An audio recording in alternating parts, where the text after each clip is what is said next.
رمضان رحمت کا سامان، رمضان بخشش کا اعلان، مدنی مذاکرہ علم و عمل کا جہان۔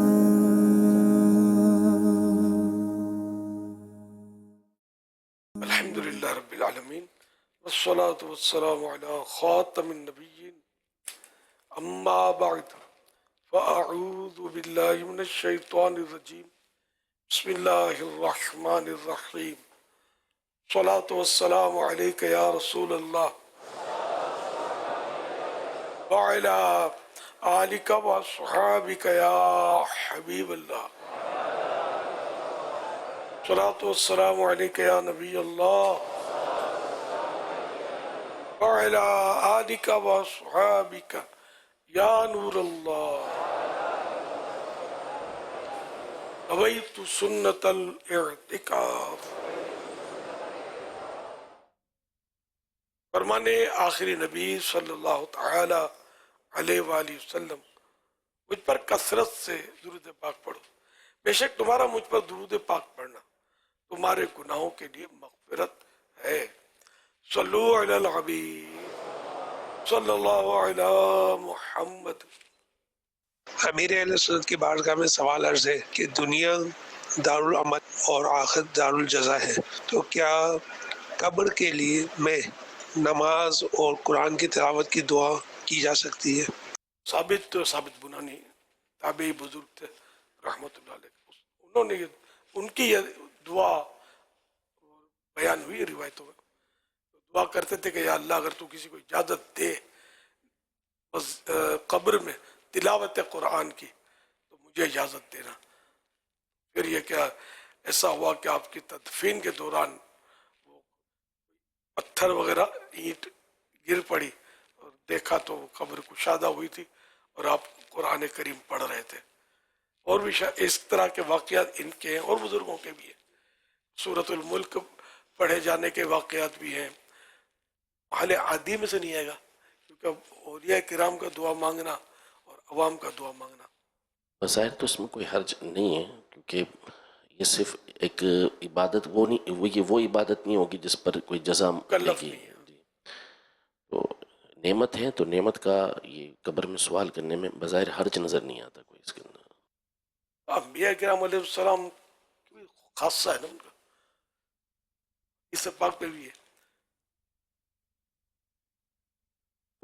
دعا مانگے۔ مطلب محال عادی کی بات صورتیں ایسی کہ اولیاء کرام اس کے لیے دعا کر سکتے ہیں، تاہم جو آپ فرمائیں وہی ہوگا انشاءاللہ۔ بظاہر تو کوئی اس میں حرج نظر نہیں آ رہا کہ وہ دعا اس طرح کی کرنے میں۔ صلو علی الحبیب صلی اللہ علیہ وسلم۔ محمد صاحب تاری راول پنڈی چکلارا اسکیم 3 سے عرض کر رہا ہوں۔ پیارے امیر اہل سنت، میرا آپ کی بارگاہ میں یہ سوال ہے کہ جو 12-13 سال کا لڑکا جس سے نماز جنازہ بھی پڑھانے آتی ہو اور میت کو غسل دینا بھی آتا ہو، تو وہ یہ دونوں کام کر سکتا ہے، یعنی کہ میت کو غسل دے سکتا ہے اور نماز جنازہ پڑھا سکتا ہے؟ آپ اس کے بارے میں کچھ مدنی پھول ارشاد فرمائیے اور دعا فرمائیے کہ اللہ تبارک و تعالی مجھے مفتی حسان صاحب جیسا حافظ قرآن بنائے اور عالم دین بنائے۔ نابالغ کی نماز تو پڑھا سکتا ہے، جیسے اذان کو سمجھتا ہے بچہ اور درست دے سکتا ہے اذان، تو نابالغ اذان دے سکتا ہے۔ ذبحہ کو سمجھ سکتا ہے، نابالغ سمجھتا ہے، ذبحہ درست کر سکتا ہے تو ذبحہ بھی کر سکتا ہے۔ شرعی طور پر جو ذبح کا طریقہ اس کو پتہ ہے نابالغ تو کر سکتا ہے۔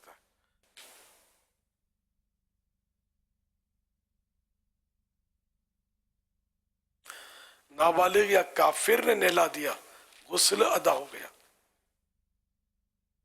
اعلیٰ حضرت امام اہل سنت رحمۃ اللہ تعالیٰ علیہ نے فتاوی رضویہ کی جلد 6 صفحہ 388 پر یہ تفصیل بیان کی ہے، اس کے ذریعے سے جو ہے وہ نماز جنازہ کا فرض ادا ہو جائے گا، یعنی سب کی طرف سے کفایت کر جائے گی۔ اگر اس نے پڑھ لی تو اس کے پیچھے پڑھنے والوں کے پیچھے اگرچہ نہ ہو جو اس کے پیچھے پڑھ رہے ہیں بالغ، لیکن بہرحال اس کے پڑھنے کی وجہ سے نماز جنازہ کا فرض ساقط ہو جائے گا۔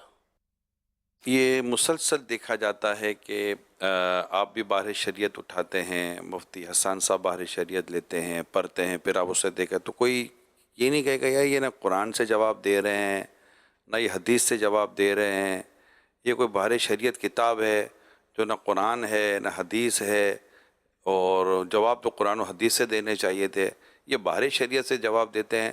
تو یہ بحر شریعت ایسی کون سی کتاب ہے کہ جسے یہ جواب دے رہے ہوتے ہیں، اور حرام حلال کے سارے احکام یہ بحر شریعت سے بیان کرتے ہیں، جبکہ حرام حلال کے تو سارے مسائل قرآن و حدیث سے ثابت ہوتے ہیں، تو بحر شریعت سے کیا ثابت کرتے ہیں؟ تو ان کو آپ کیا جواب دیں گے؟ کیونکہ یہ ذہنوں میں یہ سوال بھائی قرآن سے بات کرو حدیث سے بات کرو، یہ بحر شریعت سے بات کرتے ہیں۔ وہ ایک چٹکلا یاد آیا، ایک بوڑھی خاتون کسی عالم کے پاس حاضر ہوئی اور مسئلہ دریافت کیا، تو عالم صاحب نے فرمایا کہ میں قرآن سے جواب دوں، امام شافعی کی فقہ سے آپ کو جواب دوں جو امام شافعی نے فرمایا ہے۔ بڑھیا نے کہا امام شافعی نے جو فرمایا نا وہ مجھے بتاؤ، کیونکہ وہ قرآن کو جو امام شافعی نے سمجھا ہے نا وہ آپ نے نہیں سمجھا، تو اس لیے وہ قرآن سے مجھے امام شافعی سمجھائیں گے کہ مسئلہ یہ ہے۔ تو قرآن کریم میں تبیان لکل شیء، یہ ہر شے کا اس میں بیان ہے، ہر چیز کا بیان ہے، تو قرآن میں موجود ہے۔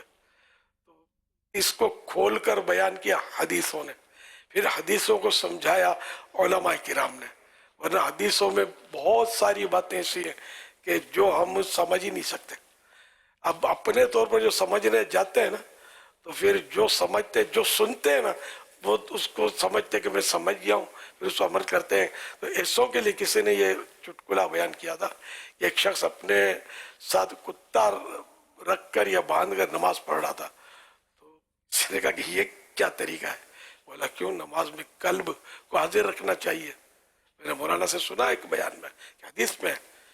تو آکے اس نے اصل قلب سمجھا تھا، ڈنڈی والے کاف سے قلب، اس کے معنی واقع ہوتے ہیں کتا، اصل وہ مولانا نے فرمایا تھا قلب، قاف دو نقطے والا قاف، تو دو نقطے والے قاف کا قلب یعنی دل، اور ڈنڈی والے کاف سے قلب مانے کتا، تو وہ سمجھا الٹا تھا، تو اس لیے وہ اس کو مطلب یعنی کتا اس نے رکھ لیا، دل یعنی خشوع و خضوع کے لیے مولانا نے فرمایا تھا۔ تو بہت ساری بے شمار باتیں ایسی ہیں کہ جو مطلب یعنی کہ قرآن مجید پڑھ کر حدیثیں پڑھ کر ہم نہیں سمجھ سکتے، ایک حدیث کے کئی معنی ہوتے ہیں، ایک آیت کے کئی مطلب یعنی کہ مفہوم ہوتے ہیں، اور بہت میں نے اس میں بعض باتیں بلکہ اکثر باتیں ایسی ہوتی ہیں ناسخ و منسوخ کا علم اپنی جگہ پر ہے، تو اس طرح مطلب ہے کہ ہر ایک سمجھ نہیں سکتا کہ اس کو کون سی آیت ناسخ ہے، یعنی پہلے ایک حکم نازل ہوا پھر اس کے بعد دوسرا حکم نازل ہوا اور اس نے اس حکم کو منسوخ کر دیا، وہ آیتیں بھی قرآن مجید میں موجود ہوتی ہیں، اور اس میں تفسیر میں لکھا ہوتا ہے کہ پہلے اس پر عمل کرنا واجب تھا اب مستحب ہے، شروعات میں لکھا ہوتا ہے، یہ جو پڑھتے ہیں ان کو پتہ ہوگا، تو یہ ساری تحقیقات علماء کرتے ہیں۔ اب اگر اس کی کوئی ضد کرے نا تو نماز کا طریقہ قرآن میں کوئی نہیں بتا سکتا، حدیث میں بیان کردہ طریقہ وہ بھی بعض اوقات اس طرح کا یعنی کہ وہ اجمالاً یا اس طرح کا مطلب ہوتا ہے کہ اس کو جب تک عالم سب نہیں سمجھیں گے نا تو ہماری سمجھ میں نہیں آئے گا، اس لیے وہ ممکن نہیں ہے کہ قرآن و حدیث کو ہر آدمی سمجھ سکے، سوال ہی نہیں ہے کہ ہر آدمی قرآن و حدیث کو سمجھ سکے، یعنی کہ یہی نہیں پتا کہ حدیث کی کتابیں کتنی ہیں، اچھا پھر حدیث کی اقسام کتنی ہے یہ نہیں پتا ہوتا، کون سی ہے یہ نہیں پتا ہوتا، سب سے زیادہ مستند کون سی روایت مانی جاتی ہے، عقائد میں کون سی روایتیں لینی ہوتی ہیں، حرام حلال میں کون سی روایتیں لینی ہوتی ہے، مستحبات میں کون سی روایتیں ہیں، مطلب یہ کہ بہت ساری اقسام حدیثوں کی، تو یہ یقین مانے کہ ہر آدمی کا کام ہی نہیں ہے، تو یہ علماء کا خدا کی قسم ہم پر احسان ہے کہ ہم کو قرآن و حدیث انہوں نے سمجھا اور ہمارے سمجھنے کے لیے آسان انداز میں لکھ کر دے دیا، ہم نے کھولا، ہم نے آپ کو بتا دیا۔ اب یہی مسئلہ یعنی کہ ہم ڈھونڈنے کہاں بیٹھیں گے کہ بھئی نابالغ نے نہلایا تو بھی ہو جائے گا، کافر نے نہلایا، غسل میت کو دیا، تب بھی کام چل جائے گا. یہ آپ بتائیے کس آیت کا ترجمہ ہے؟ تو اس کا مطلب یہ مسئلہ غلط ہو گیا. تو پھر یہ کہ آپ کو جو مسئلہ سمجھ میں نہیں آئے گا وہ غلط ہوتا چلا جائے گا. تو ہم یہ سارے مسائل کو غلط نہیں سمجھ سکتے، ہم آپ کو غلط کہہ دیں گے، یہ آسان ہے ہمارے لیے. اس لیے علماء کی محتاجی تو رہے گی، اس کے بغیر چارہ ہی نہیں ہے. یہ سمجھ میں آ گیا ہوگا آپ کے کہ پھر جو قرآن کو یوں اپنے طور پر سمجھتے ہیں نا، بزرگوں کو، علماء کو، اکابرین کو آگے پیچھے کر کے تو اپنے طور پر سمجھتے، تو پھر وہ قلب کو قلب بھی سمجھیں گے. کتا ساتھ رکھ کے پھر نماز پڑھیں گے اور بولیں گے میں قرآن سے ثابت کر کے دوں گا، تو پھر سمجھ لینا کہ وہ کس طرح ثابت کرے گا. وہ نقطے کو ڈنڈی بنا دے گا، ڈنڈی کو نقطے بنا دے گا. تو ہمیں اپنے بزرگوں کے پیچھے چلنے میں ہی عافیت اور عافیت ہے انشاءاللہ. میرا یہ سوال ہے کہ میں قبرستان میں قبر کے پاس بیٹھ کر کون سی سورت پڑھنی چاہیے؟ قبرستان میں تو مطلب وہاں بیٹھ کر تلاوت بھی کر سکتے ہیں، یاسین شریف پڑھ سکتے ہیں، قل ہو اللہ شریف 11 مرتبہ اگر کوئی قبرستان میں پڑھے اور سارے قبرستان والوں کو ایصال ثواب کرے تو سب کو 11 مرتبہ قل ہو اللہ کا ثواب ملے گا، اور ان ساروں کے مجموعے کے برابر، ٹوٹل کے برابر اس پڑھ کر ایصال ثواب کرنے والے کو ملے گا. تو مختلف اور بھی صورتوں کا بیان ہے قبرستان میں پڑھنے اور ایصال ثواب کے لیے. درود شریف پڑھ کر ایصال ثواب کریں، جو پڑھ کر ایصال ثواب کریں. غور و فکر کرے آدمی، وہاں جا کر اپنی موت کو یاد کرے. اور پڑھنے کے دوران اپنی موت کا یاد آنا دشوار ہوتا ہے، تو یوں بھی ہے کہ کچھ دیر مراقبہ کرے. مراقبہ یعنی کہ یہ مراقبے جو مشہور ہوتے ہیں نا وہ اپنی جگہ پر ہوتے ہیں، یعنی کہ خاموشی سے بغیر ہلے جلے ساری سوچیں نکال کر ایک مخصوص سوچ پر مطلب یعنی کہ لگ جائے، اپنی موت کا سوچتا رہے کہ اس طرح نظام یوں ہوگا، فرشتوں کی تشریف آوری ہوگی، یوں ہوگا، اور پھر غسل میت، اور اس طرح اپنے طور پر ہی اپنے لیے کہ میرے ساتھ یہ ہو رہا ہے. یہ بھی ایک طرح کا مراقبہ ہی ہے کہ اور کوئی مطلب نہیں کہ کسی طرف توجہ نہ ہو. یہ بہت فضیلت ہے اس کی، غور و فکر کرنے کی. صالحہ یعنی مختلف روایت برس برس کی عبادتوں کا ثواب اس میں ذکر کیا گیا ہے. غور کرے، اس غور و فکر کا یہ بھی عبادت ہے، اس کا بھی ایصال ثواب ہو سکتا ہے. میرا امیر اہل سنت کی خدمت میں یہ سوال عرض ہے کہ قرآن پاک پر دیکھ کر اس کی لائنوں پر بسم اللہ شریف کا ختم کرنا کیسا؟ اور دوسرا سوال یہ عرض تھا کہ دیکھ کر قرآن پاک پڑھنے سے تو نماز فاسد ہو جاتی ہے، اگر ایک شخص نماز آگے پڑھ رہا ہے تو دوسرا پیچھے سے بتا رہا ہے اس کو، کیا اس سے بھی نماز ٹوٹ جائے گی؟ وہ قرآن کریم پر بعض انگلی رکھ کر ایک سطر پر بسم اللہ الرحمن الرحیم پڑھتے ہیں، تو یہ تلاوت قرآن نہیں ہے، نہ ختم قرآن کا ثواب ملے گا. تاہم اگر کوئی اس طرح کرتا ہے تو اس کو روکا بھی نہ جائے کہ بسم اللہ الرحمن الرحیم پڑھنے کے جو فضائل ہیں وہ اس کو حاصل ہوں گے، اور ایسے کو سیکھنا چاہیے، سیکھنا ضروری ہے. لیکن اس کی حوصلہ شکنی بھی نہ کی جائے کہ اللہ کا ذکر کر رہا ہے، بسم اللہ پڑھ رہا ہے، وہ نہ پڑھنے سے تو پڑھنا اچھا تھا، لیکن یہی بات ہے کہ اس کو تلاوت نہ سمجھے، سیکھے. اور مزید اب پیچھے سے اگر کوئی بتاتا جاتا ہے اور یہ پڑھتا جاتا ہے تو اس طرح نماز نہیں پڑھ سکتے، ہے نا، لقوہ دے رہا نا. جی، لیکن اگر امام آ کے غلطی کرتا ہے اور پیچھے سے کوئی بتاتا ہے تو اس بتانے میں تو مسئلہ نہیں ہوتا. اب وہ غلطی کر رہا ہے اور وہ بتا رہا ہے، اب وہ املا کرا رہا ہے، کیا کہتے ہیں اس کو، کہ وہ بولتا جاتا ہے، یہ پڑھتا جاتا ہے، تو یہ لقمہ نہیں ہے. اصل میں ان کو یہ وہ اشکال ہو رہا تھا کہ دیکھ کر قرآن پاک پڑھنا یہ تو نماز کو فاسد کر دیتا ہے. بعض اوقات امام کے پیچھے کھڑا ہوا شخص بھی تو بتا رہا ہوتا ہے، تو وہ بھی تو امام کو بتاتا ہے، تو اس میں تراویح میں جی ہاں، تو وہ جب غلطی امام نے کی اور اس نے درست بتایا یہ تو صحیح ہے، لیکن یہ کہ کوئی بتاتا جائے اور یہ سن کے اس کو پڑھتا جائے تو یہ تو صورت صحیح نہیں ہے، غلط ہے. اس طرح نماز نہیں پڑھ سکتے. دیکھ کر پڑھنے کے تعلق سے نماز نہیں ہوگی اس طرح. جی صحیح، یعنی اس سے اگر نظر پڑی ایک الگ چیز ہے، لیکن باقاعدہ اس کو حاصل کر کے اسی کی وجہ سے پڑھ رہا ہے تو پھر اس صورت میں نماز فاسد ہو جائے گی. نظر پڑ رہی ہے اور اپنے حفظ پر اپنی یاد پر پڑھ رہا ہے تب نہیں ٹوٹے گی نماز, ہے نا. صلو علی الحبیب صلی اللہ علیہ وسلم. تو سوشل میڈیا سے ذریعے سوالات ملے ہیں. رفاقت علی ہیں, یہ کہتے ہیں کہ روزے کی حالت میں منہ میں دوائی لگانے کا کیا حکم ہے؟ منہ میں دوا لگانے میں پورا امکان ہے کہ اس کا اجزاء جو ہے یہ حلق سے نیچے نہ لگائے منہ میں دوا. صدام کہتے ہیں کہ میری گارمنٹس کی 5 دکانیں ہیں, اب ان پر رکھے مال تجارت کی زکوٰۃ ادا کرنے کا کوئی آسان طریقہ بیان کرتے ہیں.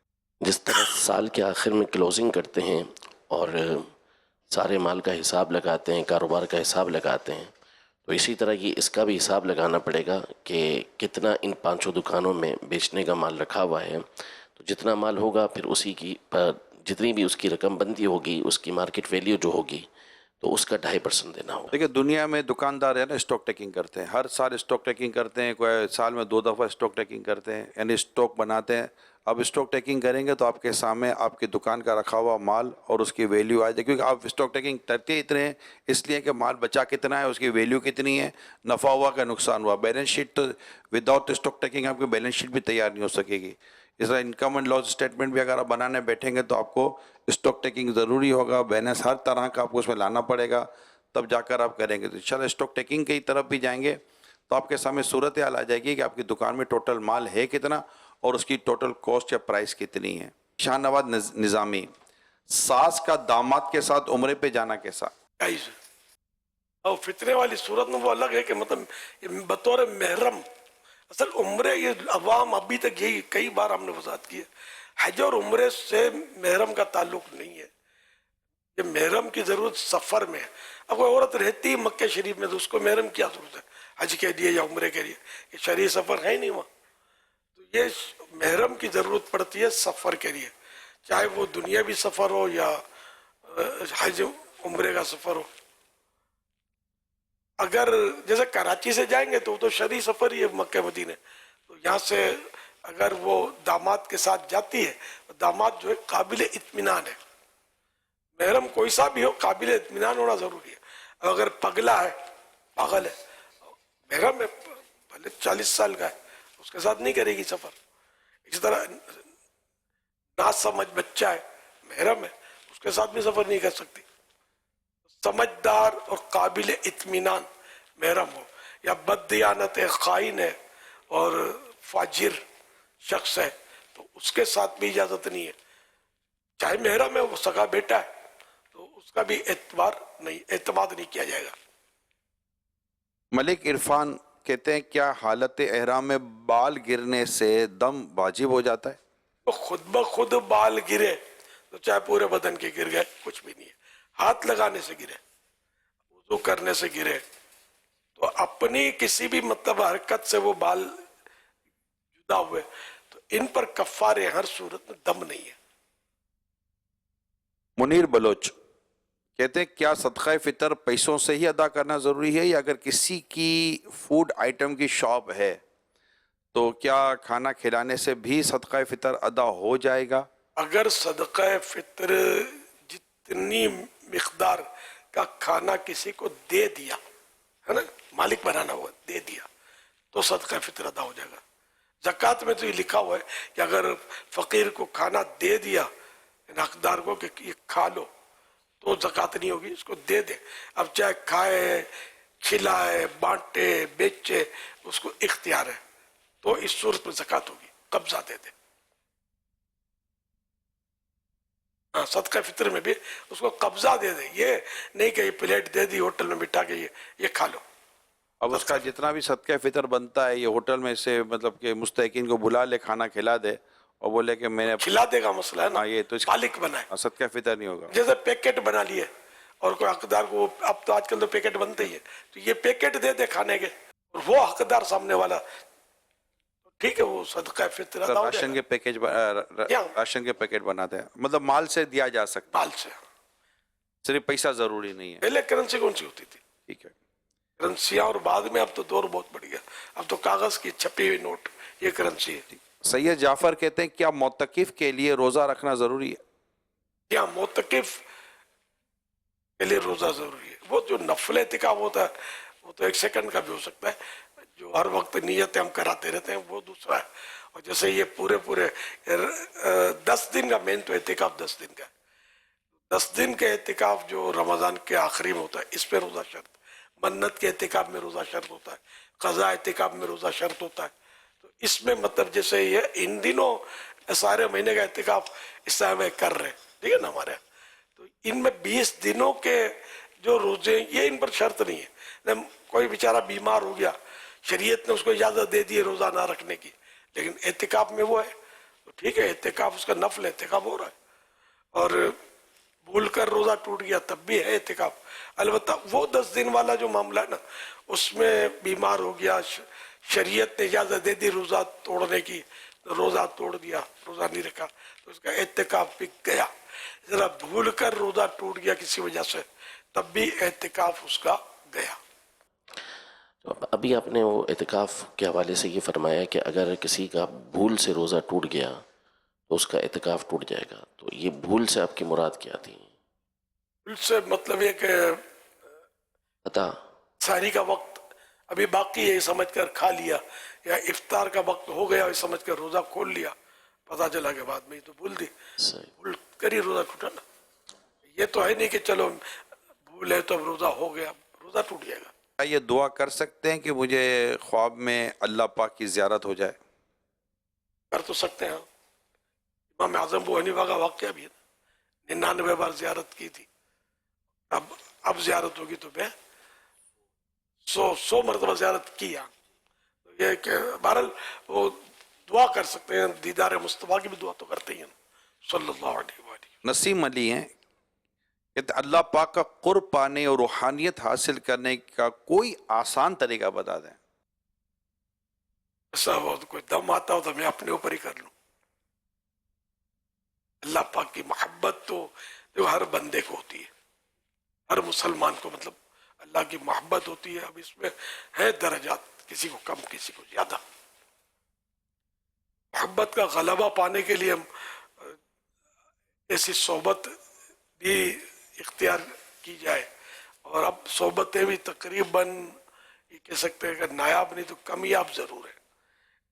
دور سے لگتا ہے آدمی کہ بھائی یہ پہنچا ہوا ہے، خوف خدا والا ہے، بڑا محب اللہ ہے، پھر اس کے قریب آدمی جاتا ہے، پھر اس کو کبھی غصے میں دیکھتا ہے، کبھی جذبات پہ دیکھتا ہے، کبھی اور معاملات میں دیکھتا ہے تو وہ پیچھے حساس اور پیچھے ہٹ جائے گا کہ رونگ نمبر لگ گیا. حالات بہت ہی مطلب عجیب و غریب ہو گئے. یہ کہ دینی کتابیں جو ہیں اس کا مطالعہ بھی مفید ہے. تصوف کی کتابیں خاص کر یہ محبت بڑھانے اور قرب الہی اللہ کے نزدیک، وہی محبت یہاں میں مراد محبت ہی ہوتی ہے. اللہ تعالیٰ جسمانی اثر تو پاک ہے کہ اس وقت جیسے ہم ایک دوسرے کے قریب بیٹھے ہوئے تو ہمارے جسم قریب ہے، وہاں اللہ تعالیٰ کا معاملہ تو ایسا ہی نہیں کہ ہمارا کوئی اللہ پاک کہ ہم یوں قریب ہو جائیں.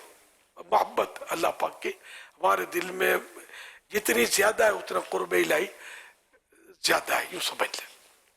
کہ یہ کہہ سکتے ہیں جیسے کوئی حدیث قدسی ہے کہ فرائض کے ذریعے بندہ جتنا میرا قرب حاصل کرتا ہے کسی اور عبادت سے نہیں کر پاتا، تو فرائض کی پابندی کرنے سے اللہ کا قرب مل جائے، زیادہ ملے. یہ وہ بھی اور پھر نفل کے ذریعے فرائض کی پابندی کے ساتھ ساتھ نفل بھی ادا کرے. سب مین مسئلہ ہے کہ وہ فرائض ادا کرے، بے شک وہ حدیث حق ہے، لیکن بعد میں آگے پیچھے اور کئی روایتیں ہوتی ہیں. سر بندے میں اخلاص ہو، خلوص. اب اخلاص نہیں ہے تو عبادت کارآمد نہیں ہے. اچھا رزق حلال، صدق مقال، اس کے اخلاق اچھے ہوں، اس کا کردار ستھرا ہو. اب بالکل چور چپاٹیا ہے، لوگوں کو مارتا ہے، جھاڑتا ہے، گالیاں نکالتا ہے، اور نمازیں بھی پڑھتا ہے، تہجد بھی پڑھتا ہے، اپنی جگہ پر ہے. تو یعنی کہ بہت سارے معاملات ایسے ہیں کہ وہ سب ملا کر قرب الہی کا ذریعہ بنتے. خالی ایک چیز کو پکڑ لے اور پھر سارے گناہ کرتا رہے، جھوٹ بھی بولتا رہے، دغا بازی بھی کرتا رہے، اور بولے گا یہ قرب الہی مقرب بارگاہ الہی ہے، تو یہ مشکل ہے، بولنے سے نہیں ہوتا. اللہ پاک جس کو عطا کرتا ہے اور جس کو پہچان ہوتی ہے وہ پہچان لیتا ہے کہ یہ مقرب بارگاہ الہی ہے. فیصل راؤ کہتے بسم اللہ نام رکھنا کیسا؟ رکھتے تو ہیں اسے، اب اللہ بہتر جانے. پہلے بھی اس پہ کبھی کبھی بات تو چلی ہے. بسم اللہ تو مسجد کا نام بھی بسم اللہ کھارا در میں ہے نا، بسم اللہ. پھر بعضوں کا دکانوں کے نام بھی لوگ رکھتے ہیں، بچیوں کے نام بھی رکھتے ہیں. لیکن یہ ایسا نام ہے کہ اب بچے یا بچی کو ڈانٹے اور پھر یہ نام لے، یا اس نے پیشاب کر دیا اور یہ نام لے کر بولے، تو یہ میں جو کہنا چاہتا ہوں شاید جو سمجھدار ہوں گے سمجھ گئے ہوں گے. یہ جمتا نہیں ہے زبان پر، کیسے آئے؟ بچنا چاہیے. اچھا یہ بتائیے کہ کیا بلال اشرفی یہ کہتے کہ ہمارا یہ دور قرب قیامت والا دور کہلائے گا؟ قیامت قریب ہے، یہ تو میرا خیال قرآن کریم میں بھی تو ہے.